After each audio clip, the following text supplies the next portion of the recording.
Juliana, nesse exato momento são 13 horas e 32 minutos, está começando o Planeta Acre, o momento verde no seu rádio. No programa de hoje, a gente vai entrevistar o antropólogo Marcelo Pedapita. O Marcelo é uma pessoa ímpar que tem muita história nesse estado do Acre. Possui graduação em Ciências Econômicas pela Universidade Federal do Rio de Janeiro, mestrado em Antropologia Social pela Universidade Federal do Rio de Janeiro também, e doutorado em Antropologia Social pela mesma universidade. Atualmente é diretor de Assuntos Indígenas da Assessoria de Assuntos Indígenas do Governo do Estado do Acre, autor do livro Os Kaxinawá de Felizardo, Correrias, Trabalho e Civilização no Alto Juruá. Boa tarde, Marcelo. Boa tarde, Maurício. Prazer estar aqui no Planeta Acre. Então vamos lá, Marcelo. Eu gostaria de conversar contigo, assim, pouca gente conhece a que se deve, assim, como é de fato o trabalho de um antropólogo, né? Eu gostaria que você explicasse um pouquinho para os nossos ouvintes o que é o trabalho de um antropólogo e por que esse trabalho é relevante, é importante para a sociedade. Então, Maurício, antes de mais nada, um prazer enorme estar aqui na Difusora, podendo falar para os ouvintes, né, das mais diversas partes do Estado. Eu agradeço muito o convite e fico muito feliz de fazer parte desse programa, né, que tem trazido em contribuições importantes para vários debates, né, fundamentais aqui às políticas, né, quer dizer, a cultura desse Estado, a sustentabilidade desse Estado. Então, o antropólogo, no meu caso, quer dizer, o antropólogo é um cientista social, né, uma ciência que nasceu, né, no começo, final do século XIX, no começo do século XX, quer dizer, com o objetivo, quer dizer, de estudar, né, quer dizer, a diversidade humana, né, a diversidade das formas de organização humana e tal. E, né, obviamente, quer dizer, ao longo desse século, né, passado, quer dizer, a antropologia ela passou por muitas especializações, muitas revisões, né, na sua forma de, né, tanto da sua conceituação, da sua teoria, como na forma de aplicação, né, prática dessa ciência, né, quer dizer, então, quer dizer, o estudo do homem, né, quer dizer, ele é um estudo extremamente diverso, assim como é diversa a humanidade, e a antropologia tem se especializado, quer dizer, no estudo de vários grupos, né, quer dizer, humanos, né, quer dizer, sociais, né, indígenas, mulheres, sindicatos rurais, quer dizer, mas dentro disso também a sociedade complexa, diferentes grupos que fazem parte dessa grande, né, sociedade, mosaico humano que habita essa terra, né? Quer dizer, é um trabalho importante porque a gente tem, quer dizer, na nossa formação, que é uma formação longa, né? O antropólogo ele é reconhecido, né, a partir do momento que ele tem um mestrado, quer dizer, a gente tem contato com um conjunto de ferramentas que abrem, né, quer dizer, para uma percepção, quer dizer, uma forma, quer dizer, eu considero principalmente, quer dizer, formas de diálogo, né, com os atores, com os grupos humanos, que permitem, quer dizer, sair, né, quer dizer, dessas noções, né, preconceituosas, no sentido, quer dizer, de preconceitos, de formas como a gente enquadra, né, o outro, né, a partir de estereótipos, a partir de clichês, né, e perceber, na verdade, como esses seres humanos, quer dizer, optam por se organizar, optam por pensar o mundo, pensar os seus valores, pensar suas formas próprias de organização e, quer dizer, né, obviamente, a antropologia trata muito das relações, né, quer dizer, relações humanas dentro dos próprios grupos, né, sociais, deles com um conjunto de outros grupos, com instituições, né, então é super importante porque ela permite, né, quer dizer, trazer realidades, né, são realidades locais, realidades que não estão, né, dentro da grande onda, digamos, da cultura, da civilização e todo esse tipo de coisa, e permite, quer dizer, perceber, né, racionalidades, formas de organização, valores diferentes, né, que tem a ver com uma história, tem a ver com sentimentos, com coisas bastante diferentes do que a gente né, considera, quer dizer, o que é o ser humano quando a gente vê, né, nesse grande fluxo que a gente está hoje, né? Então a importância é isso, eu acho que o respeito pela diferença, quer dizer, o diálogo com essa referência, é se colocar, na verdade, quer dizer, como antropólogo, muito mais do que como um interlocutor que fala pelos outros, é ter essa sabedoria, né, quer dizer, de juntos produzir, né, quer dizer, trabalhos e visões que deem, né, que deem legitimidade, que fortaleçam o discurso, que fortaleçam formas de vida diferentes nesse planeta, né? Quer dizer, em resumo, eu não sei se estaria correta a minha interpretação, mas a gente pode dizer que não existe só um registro de ser humano, existem vários registros. Não só o registro da nossa civilização atual, hegemônica, vamos dizer. Existem grupos humanos que se organizam e pensam de formas diferentes, e essas formas têm a sua riqueza, têm os seus motivos, né? E a gente não perde nada respeitando e aprendendo com elas. Em resumo, seria isso? Exatamente. Acho que não só, quer dizer, grupos humanos, pensar grupos indígenas ou extrativistas, mas mesmo dentro, né, quer dizer, da sociedade urbana e tal, quer dizer, todo um conjunto, né, de grupos sociais, de coletivos que se organizam, né, quer dizer, de forma diferente, que pensam diferente, quer dizer, atualidade, que tem projetos de vida, tem formas de organização, de relação, né, com os outros, com o poder público, né, que acho que é importante exatamente respeitar, aproveitar essa diversidade para se construir formas, né, de convivência, de construção de projetos, né, civilizatórios e, né, quer dizer, que contemplem essa diversidade. Acho que o belo do humano é exatamente a diversidade, não é todo mundo ser igualzinho, mas é exatamente a gente poder, dessa diversidade, fazer a fortaleza e a beleza, né, do que é a humanidade. É riqueza, diversidade é riqueza, né? Então você estava me dizendo, por exemplo, cabe o trabalho de um antropólogo dentro da favela da Rocinha, agora mesmo. Ou seja, a gente fugiria da visão tradicional da mídia que está lá, que acha que é o lugar o bom para a favela é botar o exército lá dentro, e você conseguiria ter uma visão de dentro como antropólogo. Você conseguiria ver o que realmente as pessoas ali estão vivendo, quais são os costumes, os valores, etc. Né? Com certeza. Bom, vamos voltar então para o assunto dos indígenas do Acre. Desde quando você trabalha com os indígenas aqui no estado do Acre? Então, eu cheguei aqui no Acre em 1990, né? Vinha, na verdade, até fora do Brasil. Nasci, migrei no Rio de Janeiro e conheci um conjunto de pessoas que já tinham trabalho, Terri, Nieta, né? Pessoas que eram ligadas à Comissão Pró-Índio do Acre, que conheci lá no Rio de Janeiro quando eu estava terminando meu mestrado, e me convidaram a vir aqui a, né, poder trabalhar. Então, desde 90, né, eu estou aqui no estado do Acre, trabalhando com diferentes formas de inserção, primeiro com a universidade, e, né, logo me dei conta também que o trabalho acadêmico, né, nas universidades é um trabalho extremamente importante, da antropologia também, mas o que me fascinou aqui no Acre, na verdade, foi a possibilidade de exercer um conjunto de ações práticas mesmo, né? Quer dizer, os índios estavam, né, num momento, né, de fortalecimento, né? Quer dizer, após esse período inicial, né, de uma década, né, de luta pela terra, né, de conquista territorial, do reconhecimento desses territórios, estavam começando, né, tinham organizado suas cooperativas, estava, né, a partir da Constituição de 88 abriu-se a possibilidade, né, da criação de associações indígenas, a questão dos professores indígenas, dos agentes de saúde, todos esses projetos que estavam começando aqui a ganhar forma, quer dizer, um protagonismo indígena, tanto do movimento indígena, né, como interlocutor, digamos, mais coletivo da diversidade dos povos indígenas do Acre, mas também essas experiências localizadas por meio de associações, da sociedade civil.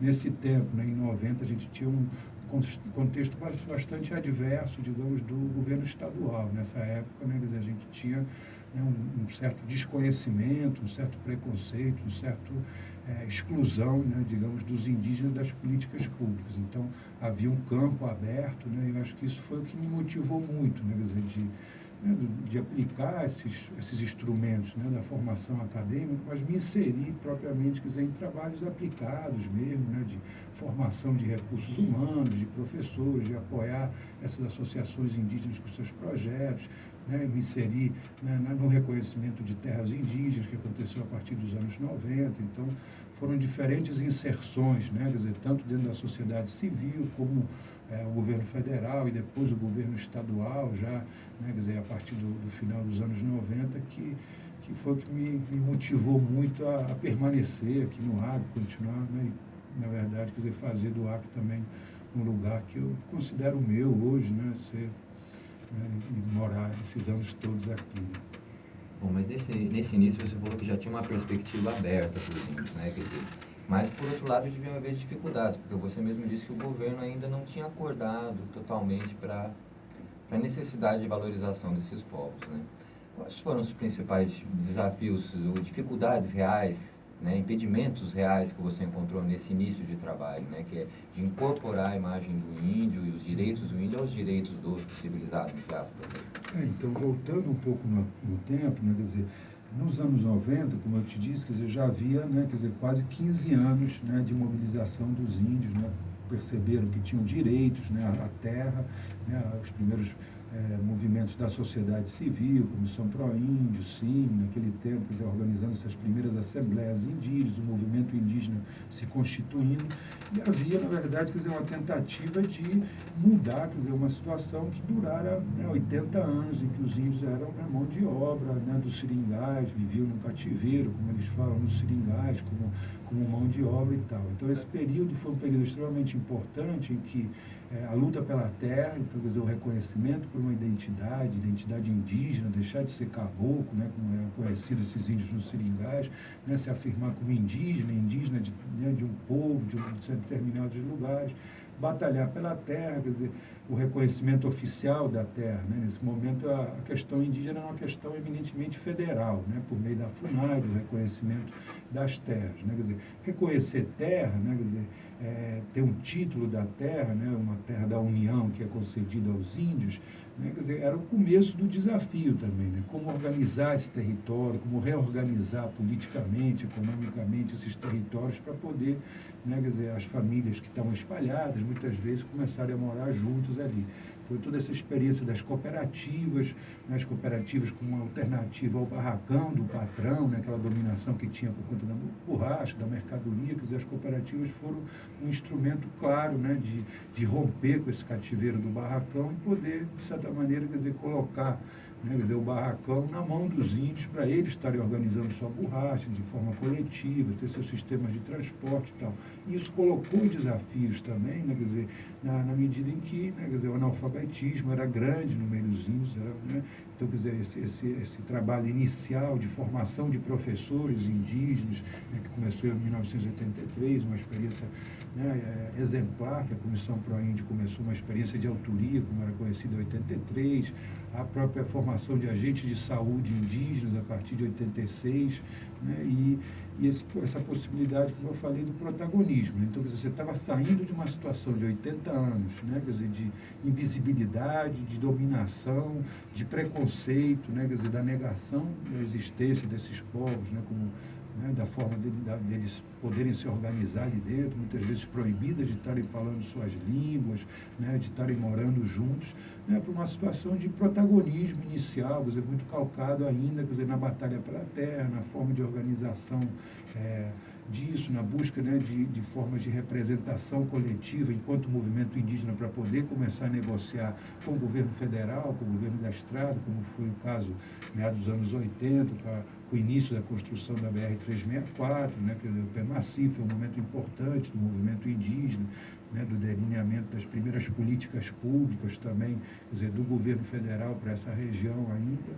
Então, quer dizer, esse era um desafio muito grande, né, do empoderamento, do fortalecimento, né, quer dizer, de uma organização própria das escolas, do letramento, para poder, né, quer dizer, trilhar caminhos diferentes, que eu acho que, no caso do nosso Estado, quer dizer, um grande diferencial que aconteceu a partir do final dos anos 90, né, com o primeiro governo, né, do Jorge Viana, da Frente Popular, foi, de fato, quer dizer, né, o reconhecimento da parte do Estado, né, de que os povos indígenas, né, são um grupo extremamente importante dentro tanto da história, né, como da contemporaneidade desse Estado, que os povos indígenas deveriam estar, né, quer dizer, dentro de qualquer projeto, né, de Estado que fosse construído a partir daquele momento, eles deveriam fazer parte, quer dizer, de uma maneira altiva, de uma maneira, né, como protagonistas. Acho que isso aconteceu já no tempo, né, quer dizer, de 1999, com o zoneamento ecológico econômico, no qual, quer dizer, um componente específico do zoneamento ecológico econômico considera as terras indígenas, né, como um recorte importante, né, desse Estado, né, quer dizer, a gente tem hoje, né, quase 2.400.000 hectares, são quase 15%, né, do Estado, que são terras indígenas já reconhecidas. Então, já naquele tempo, é importante considerar isso como, né, como uma parte importante do território e um grupo social que deveria fazer parte, quer dizer, das políticas públicas e deveria, ao mesmo tempo, quer dizer, o governo ter instrumentos próprios, né, quer dizer, de diálogo, de interlocução, que permitisse que esses indígenas, eles mesmos definissem formas, quer dizer, de desenvolvimento, de conservação, de uso da floresta, né, que isso já em 99, com o primeiro zoneamento, em 2004, com 2006, com o segundo zoneamento também, quer dizer, se delineiam, né, quer dizer, instrumentos próprios de políticas públicas, né, que incorporam, quer dizer, essas experiências inovadoras da sociedade civil na educação, né, que no campo, né, quer dizer, do territorial, da produção também aprendem, por exemplo, com experiências como a do PEMACI, depois com a mitigação e compensação pela pavimentação da BR-364, e se delineiam coisas específicas, como o etnozoneamento, né, os planos de gestão territorial, que são instrumentos de diálogo, de construção coletiva, né, governo, povos indígenas, né, suas associações, sociedade civil, no sentido de pensar estratégias de aproveitamento, de conservação desses territórios. Então, quer dizer, o governo, na verdade, o Estado do Acre, ele tem essa diferença que a gente vê de uma maneira muito clara, né? Quer dizer, hoje, né, a gente vê no Brasil uma situação extremamente, né, preocupante do ponto de vista dos direitos indígenas, constitucionais, né, quer dizer, que estão garantidos pela Constituição de 88, que garante os territórios, as formas de organização, que garantem, né, quer dizer, políticas públicas, né, como, por exemplo, a Política Nacional de Gestão Ambiental e Territorial, sendo, quer dizer, confrontadas diretamente por grupos interessados, né, quer dizer, nos recursos minerais, né, na agricultura, né, que estão dentro dessas terras indígenas, e havendo, quer dizer, um conjunto de campanhas, né, dentro do Congresso, na mídia, né, quer dizer, a tentativa de enfraquecer esses direitos, né, constituídos, e as políticas públicas e os órgãos de governo que deveriam estar responsáveis por implementar essas políticas no governo federal. Aqui no Acre a gente vê uma trajetória bastante diferente, né? Quer dizer, acho que as políticas avançaram muito, obviamente, sempre há, né, desafios, né, para se consolidar essas políticas, mas desde o final dos anos 90 a gente tem, né, quer dizer, um diálogo aberto entre o governo e os povos indígenas, tem instrumentos, tem havido uma busca, né, quer dizer, do governo do Estado por recursos, né, tanto do orçamento da União como de diferentes programas, né, da cooperação internacional, com o Banco Mundial, com o BNDES, com o RENCAFW, com o BID, né, da possibilidade de estar financiando atividades, né, que possam fortalecer formas de produção sustentável nas terras indígenas, segurança alimentar, valorização cultural, fortalecimento institucional dessas organizações, dessas comunidades, e principalmente, quer dizer, acho que tem um ambiente de respeito, né, quer dizer, de respeito por esse protagonismo dos povos indígenas, que dialogam com o governo, mas também têm seus projetos, né, de futuro.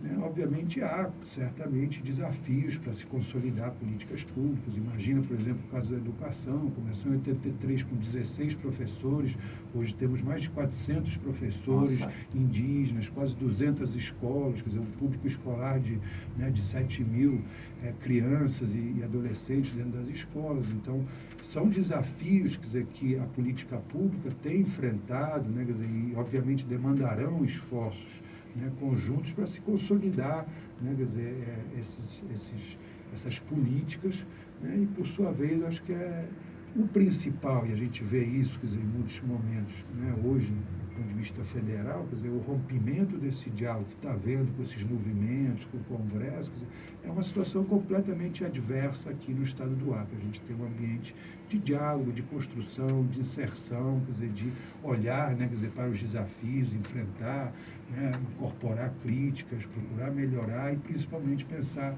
né, na estratégia de futuro, né, para o Estado que contemple os povos indígenas como atores fundamentais. E essas políticas elas têm vantagem, inclusive, vamos dizer, para o esquema civilizado, porque você atrai turistas para as terras indígenas, as terras indígenas elas se mantêm mais preservadas do que as outras áreas, então a gente está, onde tem índio você tem floresta de pé, né? E diversos valores, né? Vem gente do mundo inteiro aqui para conhecer, né, as diversas culturas, né? Quantas etnias a gente tem aqui?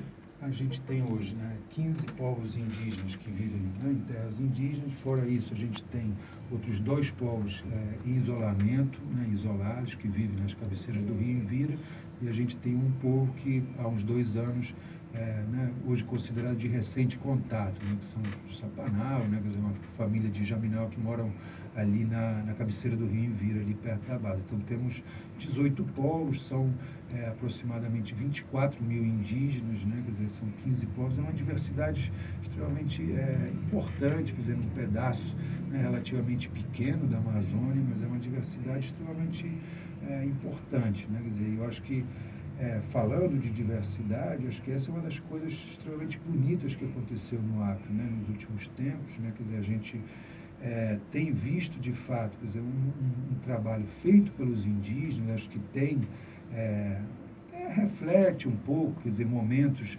em que anos de 2000, né, se organizaram os primeiros encontros de cultura, de encontros, de intercâmbio, né, quer dizer, e obviamente que festas, festas aqui mesmo na cidade, quer dizer, acho que os cursos de formação de professores, de agentes agroflorestais, hoje tem cursos específicos da universidade, inclusive, acho que são momentos importantes de intercâmbio entre esses povos, mas a gente tem visto dentro de cada um desses povos, quer dizer, um esforço muito grande, né, pela valorização de suas tradições, pela recuperação, pela valorização de conhecimentos, né, que ainda permanecem né, na cabeça, no coração, quer dizer, de alguns velhos, né, quer dizer, e uma juventude muito ansiosa, né, quer dizer, de estar, quer dizer, registrando, mas também estar produzindo coisas novas, quer dizer, tanto do ponto de vista de ritual, do ponto de vista de festivais, quer dizer, aprendizados, né, que tem a ver com dietas, tem a ver com aprendizados mais demorados, mas também, quer dizer, essas formas de registro contemporâneos, né, CDs, filmes, festivais, quer dizer, tudo isso é uma coisa que mais, assim, acho que os turistas estarem vindo para cá na verdade, é um desdobramento de uma coisa extremamente rica, densa, que está acontecendo.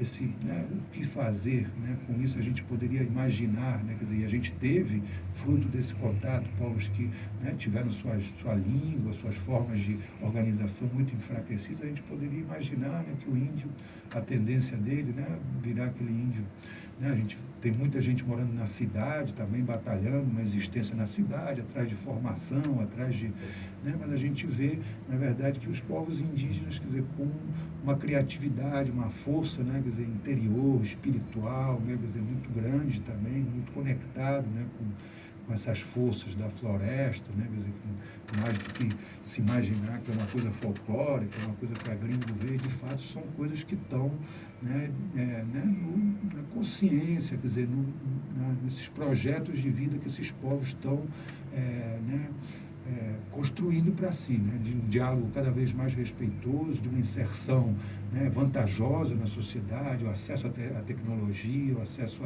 né, quer dizer, à formação técnica, né, quer dizer, mas também, quer dizer, uma valorização de tradições e atualização dessas tradições, que acho que é uma coisa extremamente importante.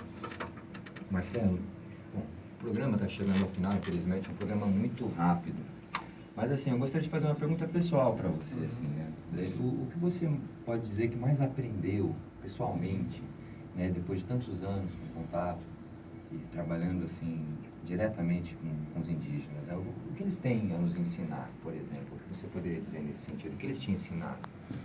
Então, vou falar de uma forma bem pessoal mesmo. Isso, né? a ideia é assim, como profissional assim, da antropologia, como ser humano mesmo, né? Quer dizer, eu acho que me ensinaram, quer dizer, um profundo respeito pelo outro, né? Quer dizer, a humildade mesmo que a gente deve ter, né? Quer dizer, perante, né? Quer dizer, a diversidade, quer dizer, a qualquer ser humano, mas, né? Quer dizer, aos velhos, às crianças, a todas essas pessoas, quer dizer, uma posição de humildade realmente, quer dizer, de uma abertura, né? De consciência, no sentido, né? Quer dizer, de estar ciente, né? Quer dizer, da relação que você está construindo com as pessoas, com a diversidade, da gente não estar julgando, né? Quer dizer, as pessoas a partir de valores que são nossos. Isso ajuda muito a gente a rever a nossa própria, né? Quer dizer, nossa própria formação como pessoa, de onde a gente veio, nossa trajetória individual, familiar, mas também, quer dizer, toda essa formação que a gente recebeu ao longo da vida. Então, quer dizer, essa possibilidade de estar lidando, quer dizer, com o diferente, né, como a gente diz muitas vezes, mas não é diferente porque isso a gente está dizendo que é diferente, mas na verdade são, né, seres humanos, coletivos humanos, né, somos humanos. E nós, né, somos diferentes para eles também. Exatamente, estamos diferentes, né, somos todos diferentes. É exatamente essa diferença que eu acho que é extremamente importante. Acho assim, outras coisas pessoais que, do ponto de vista pessoal, que me ajudou muito foi, de fato, né, quando a gente vem do Rio de Janeiro, vem desses lugares, quer dizer, muitas vezes a gente acha, né, que essa liberdade, esse individualismo nosso, né, quer dizer, a coisa, e eu acho que a família, né, como o centro, né, da organização, quer dizer, dessas coletividades, a importância dessas relações familiares, dessas relações generacionais, do cuidado, né, do arrumar essas relações, né, do repartir, do dividir, né, do repasse. Acho que isso é uma coisa que é extremamente... Né, e fora, acho que assim, a espiritualidade que esses povos têm na forma mais essencial, rica, verdadeira, isso também, quer dizer, é uma coisa que é extremamente importante para a gente, né, quer dizer, para a gente ter nortes, né, de poder andar na vida, poder andar certo, né, na vida, poder tentar acertar, se corrigir, poder estar a serviço, né, porque a antropologia, né, como eu disse no início, quer dizer, no meu caso, é uma antropologia que está a serviço, é uma antropologia que está a serviço do diálogo e que está a serviço, né, do construir junto, do fazer junto, muito mais do que, né, estar interessado em pesquisar alguma coisa para poder fazer um livro, para poder ir lá fora. Quer dizer, o meu grande gosto, né, por estar junto com essa gente é poder junto estar construindo coisas, poder estar gozando coisas, poder estar, né, quer dizer, se alimentando mutuamente, poder não estar... E quem serve também se alimenta. Exatamente. Quer dizer, construir, né, formas de enfrentar, né, essa realidade, poder modificá-la, poder transformá-la em tempos de mais bonança e alegria. Muito obrigado, Marcelo. Essa entrevista foi muito boa. Espero que os leitores tenham se esclarecido um pouco mais sobre a importância, do valor dos indígenas, de outros registros, né, de organização social, outros tipos de cultura. Tudo isso enriquece a humanidade como um todo. A gente não pode desprezar nenhum ser humano e nenhuma característica diferenciada que ele possa ter. Bom, Marcelo, tem algo mais que você gostaria de dizer?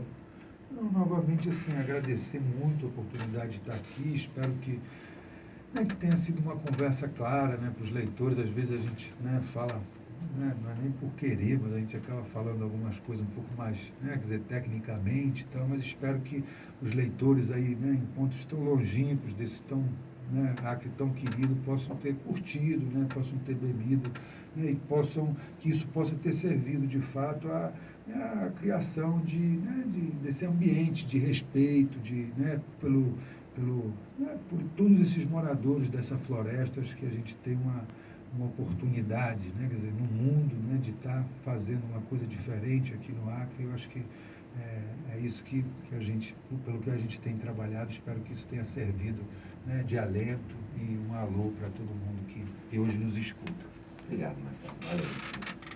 O programa Planeta Acre é feito para você que se preocupa com a qualidade de vida no nosso estado, na Amazônia e no planeta. Nosso boa tarde especial vai para todos os aniversariantes do mês de setembro. Planeta Acre é um momento verde no seu rádio, chega ao seu final. Fique ligado no Planeta Acre todas as sextas-feiras, das 13h30 às 14h. Espero que tenham gostado, pois o programa é feito com muito carinho para todos vocês. Aguardamos suas sugestões pelo Facebook. Apresentação, Maurício Galvão. Produção musical, William de Arruda. Divulgação em mídia e fotografia, Cristina Lacerda. Sonoplastia, Janden Silva. Jornalista responsável, Júnior César e Wilson Nascimento. Direção executiva de programação e produção, Alexandre Nunes. Esse programa é uma realização da Fundação Aldeia de Comunicação. Boa tarde e até a próxima sexta-feira.